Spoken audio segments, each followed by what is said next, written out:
First update में आपका स्वागत है। मैं पत्रकार नवीद इनामदार। भीड़ में आवारा कुत्तों का आतंक, नसबंदी के नाम पर बड़ा घोटाला, एजेंसी फरार।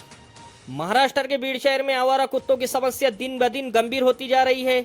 शहर में कुत्तों के झुंड खुलेआम घूमते नजर आ रहे हैं, जिससे नागरिकों और विद्यार्थियों में भय का माहौल बना हुआ है। कई जगहों पर कुत्तों के काटने की घटनाएं भी सामने आई है।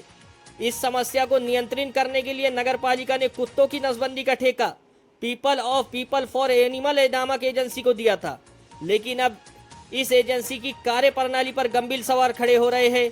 जानकारी के अनुसार एजेंसी के पास आवश्यक दस्तावेज और animal welfare board of India AWBI का प्रमाण पत्र भी नहीं था।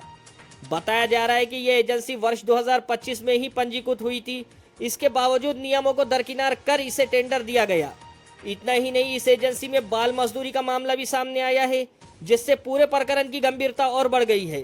सूत्रों के अनुसार नसबंदी के काम में बड़े पैमाने पर गड़बड़ी की आशंका जताई जा रही है। आरोप है कि कम कुत्तों की सर्जरी कर कागजों में संख्या बढ़ाकर दिखाई गई। लाखों रुपये के टेंडर में अनियमितताएं की भी चर्चा हो रही है। जब प्रतिनिधियों ने एक नसबंदी केंद्र का निरीक्षण किया तो वहां 50 से 80 कुत्ते बंद हालत में पाए गए, लेकिन कर्मचारियों के पास ना तो कुत्ते का रिकॉर्ड था, ना ही ऑपरेशन या उनके स्थानांतर की कोई जानकारी।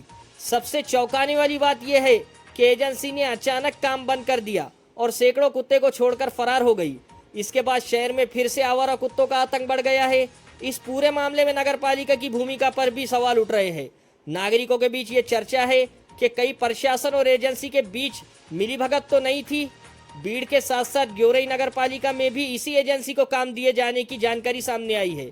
अब मांग उठ रही है कि भुगतान से पहले सभी दस्तावेजों की गहन जांच की जाए और यदि अनियमितताएं पाई जाए तो एजेंसी का लाइसेंस रद्द कर उस पर कानूनी कार्रवाई की जाए।